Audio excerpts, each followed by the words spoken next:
आज art and culture विषय के लिए राजस्थान की लोक देवियों के बारे में चर्चा करेंगे हम। इस लोक देवियों की सीरीज को हम आगे बढ़ाते रहेंगे। हमारे पिछले वीडियो में एक सीरीज चल रही है हमारी राजस्थान के प्रमुख स्तंभ व स्मारक, जिसमें हमने 2 स्तंभ के बारे में देखा है, कीर्ति स्तंभ व विजय स्तंभ के बारे में। अगर आपने हमारे वो वीडियो नहीं देखे हैं तो आप प्लेलिस्ट में जाकर उन वीडियो को देख सकते हैं। उन वीडियो को भी आगे पूरा करेंगे उस सीरीज को। कई दोस्तों की डिमांड थी और मांग थी, उन्होंने व्यक्तिगत मैसेज करके बताया था कि सर लोक देवियों के बारे में वीडियो डालिएगा। उनकी मांग को पूरा करने के लिए आज लेकर आए हैं लोक देवियां। लोक देवियों में पढ़ने से पहले हम देखें, हमारे सामने कुछ तथ्य होते हैं, उन तथ्यों के बारे में चर्चा करते हैं। आपने देखा होगा एक शब्द आता है लोक देवी। ये लोक देवी है क्या?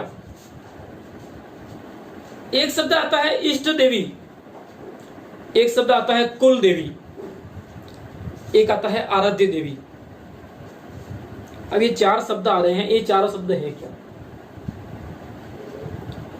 लोक देवी किसे कहते हैं या लोक देवता किसे कहते हैं? हम पहले इस बात को समझते हैं इस टॉपिक के बारे में पढ़ने से पहले।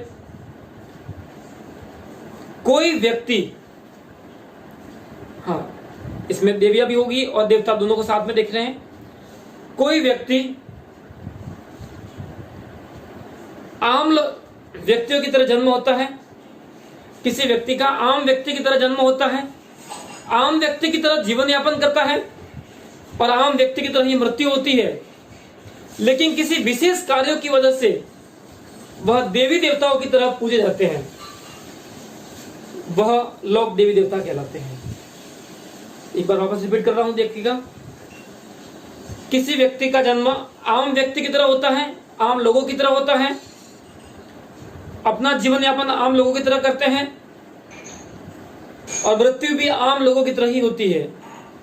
लेकिन विशेष कार्यों की वजह से वह देवी देवताओं की तरफ पूजे जाते हैं, वह लोक देवी देवता कहलाते हैं। विशेष कार्य कौन कौन से हैं?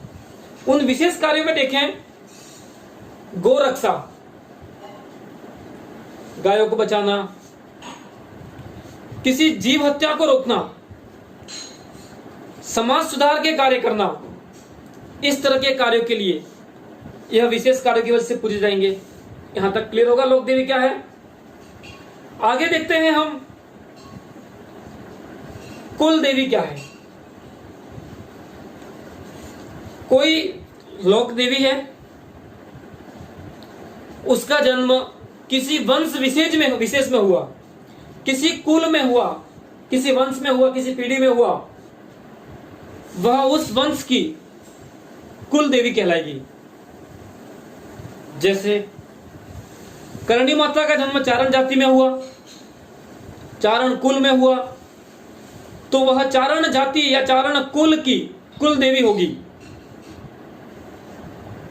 उसी तरह जम्बाई माता का जन्म कछवाहा राजवंश में हुआ, तो वह कछवाहा राजवंश की कुल देवी होगी। यहां तक क्लियर होगा कुल देवी क्या है? किसी लोक देवी का जन्म किसी वंश विशेष में होता है तो वह उस वंश या राजवंश की कुल देवी कहलाती है। आगे देखेंगे इष्ट देवी। ऐसी लोक देवी जिसकी पूजा पीढ़ी दर पीढ़ी की जाती है।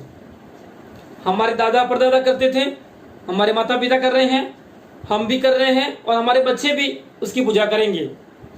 वह लोक देवी इष्ट देवी के नाम से जानी जाती है।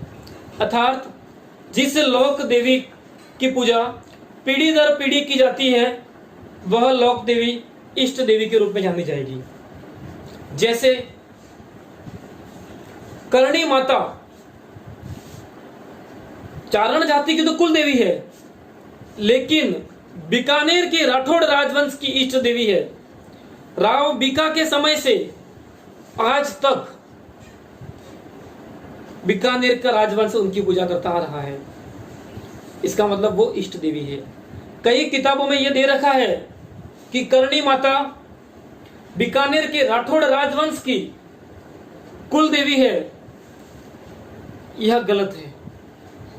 पिछला लाइब्रेरी पेपर देखोगे आप, वहां यह प्रश्न पूछ रखा है कि बीकानेर के राठौड़ राजवंश की इष्ट देवी है, तो करणी माता इष्ट देवी ही होगी, क्योंकि पीढ़ी दर पीढ़ी पूजा हो रही है, न कि उनका जन्म उस कुल या राजवंश में हुआ है। तो उस राजवंश में नहीं हुआ तो वो कुल देवी नहीं होगी। आगे देखें आराध्य देवी। आराध्य देवी क्या है?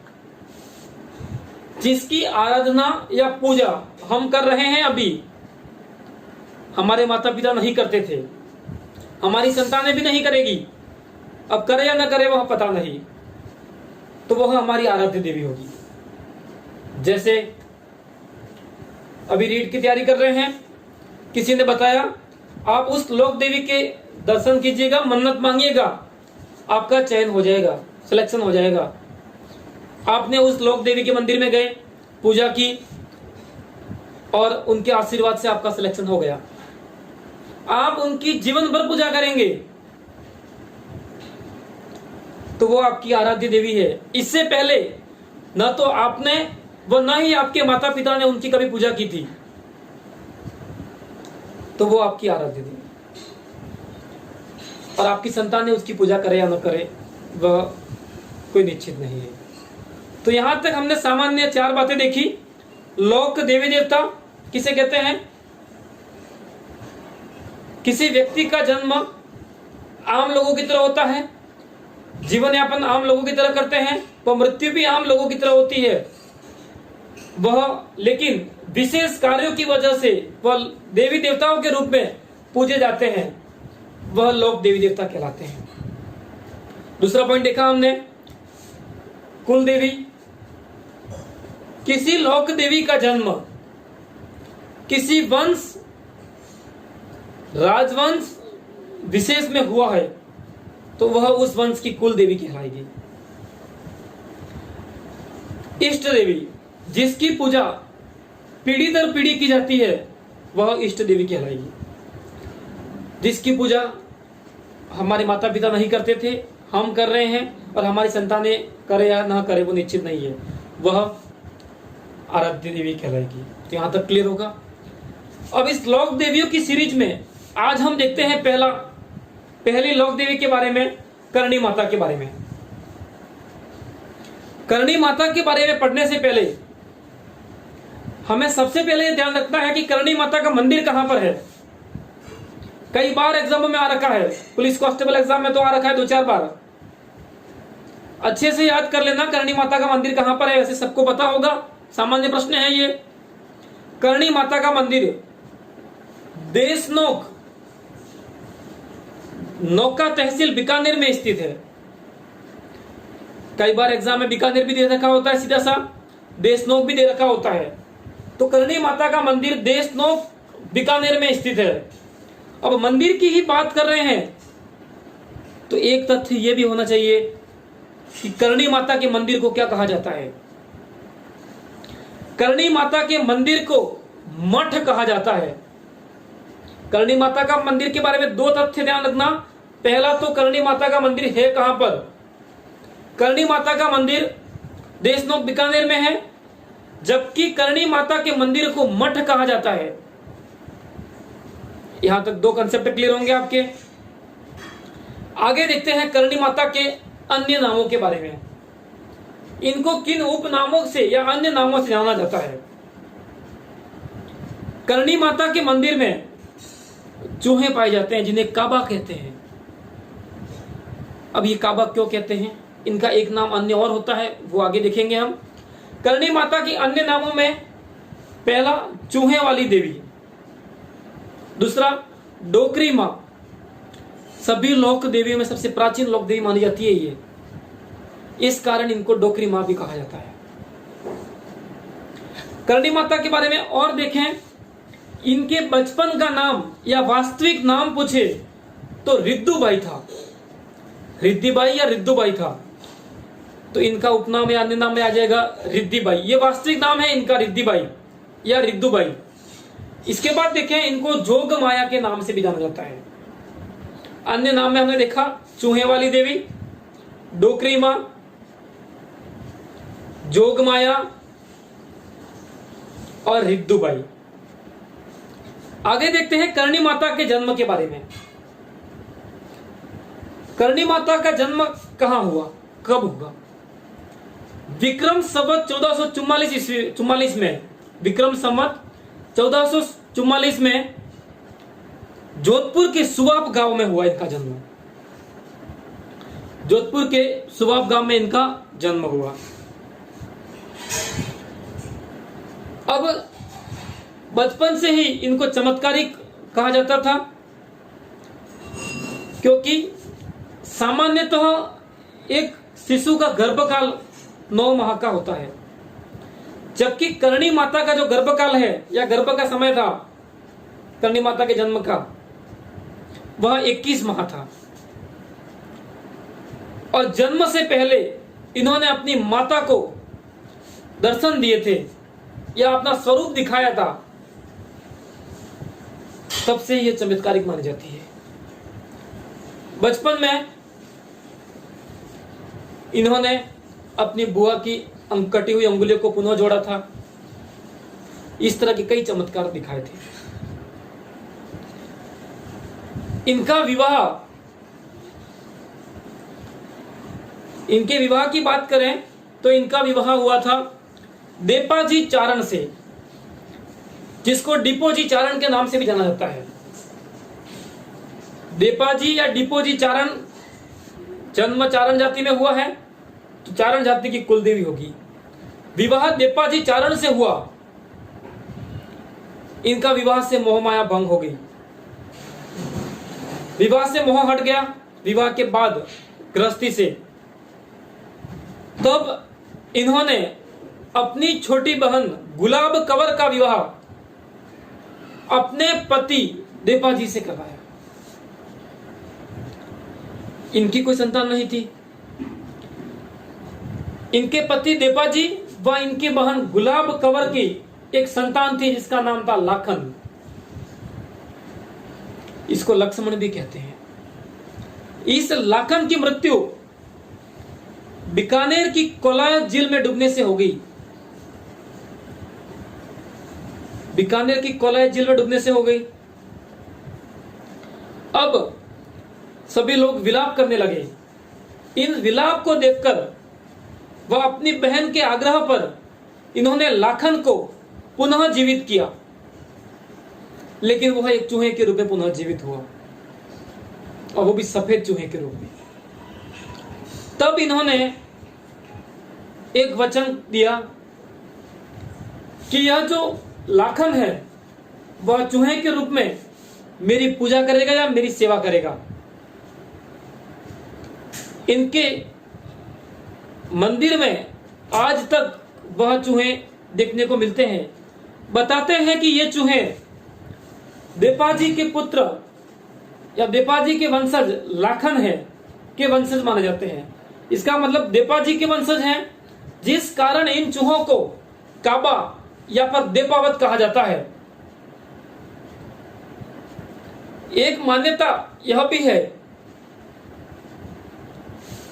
कि इस देपाजी के या करणी माता के वंशज की मृत्यु के बाद ये सफेद चूहे के रूप में जीवित होते हैं, और चूहे की मृत्यु के बाद ये उस वंश में जन्म लेते हैं। लाखन की मृत्यु कोलायत झील में डूबने से हुई।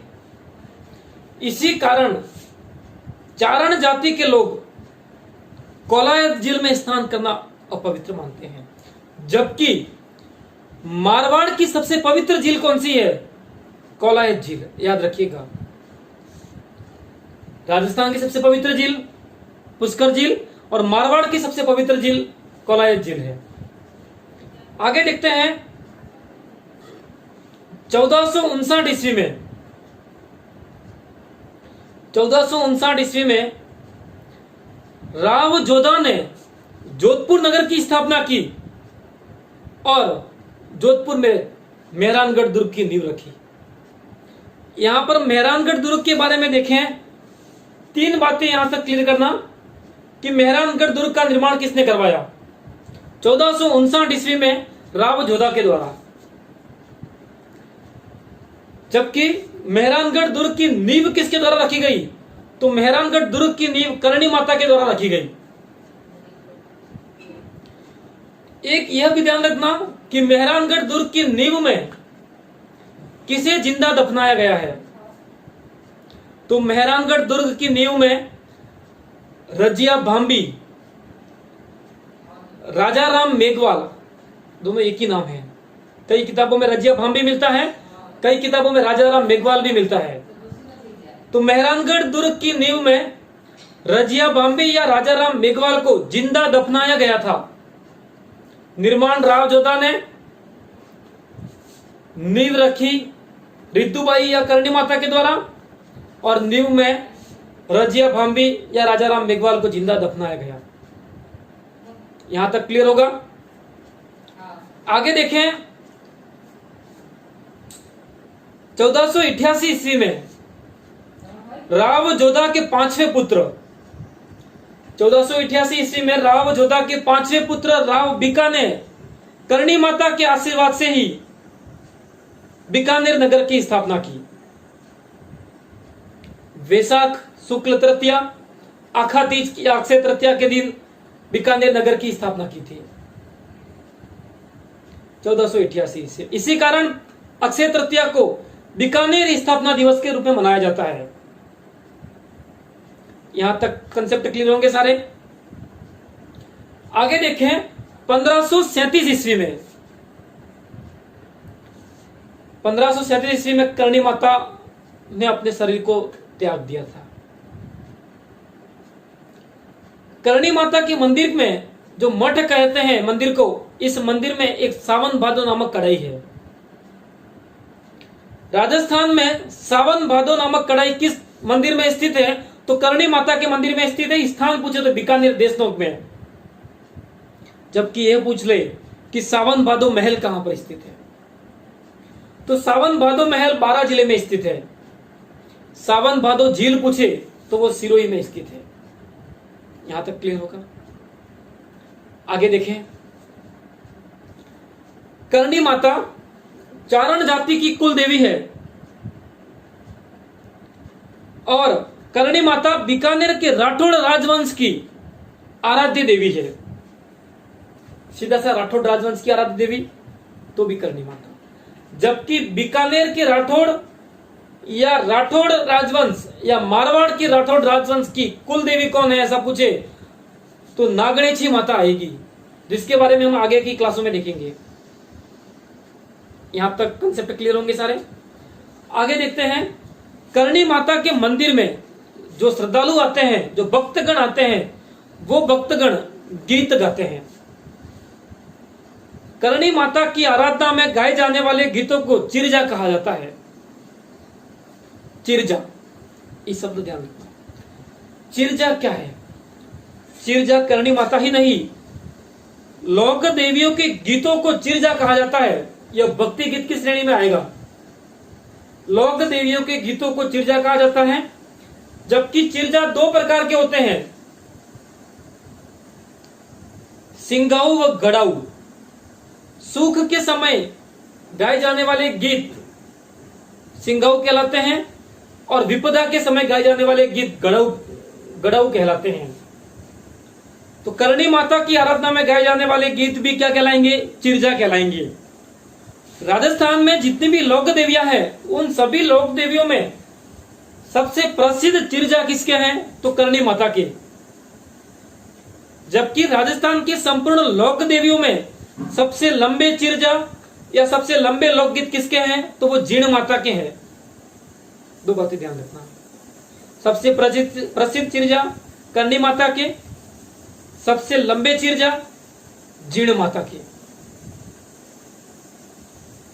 आगे बात करें, करणी माता का मेला। करणी माता के मंदिर में जो मेला पड़ता है, उस मेले की बात करें तो करणी माता के मंदिर में जो मेला पड़ता है वह नवरात्रि के समय पड़ता है। यहां तक हमने करणी माता के बारे में संपूर्ण जानकारी प्रस्तुत की और सभी एग्जामों की दृष्टि से यह महत्वपूर्ण है। चाहे वो रीट का एग्जाम हो। हालांकि रीट के एग्जाम में लोक देवी करके कोई विशेष टॉपिक नहीं है, परंतु प्रमुख व्यक्तित्व टॉपिक है, उसके अंदर आ सकता है ये। पटवारी व कांस्टेबल एग्जाम में पृथक से टॉपिक है भक्ति आंदोलन, लोक देवी देवता, उसमें पूछेगा।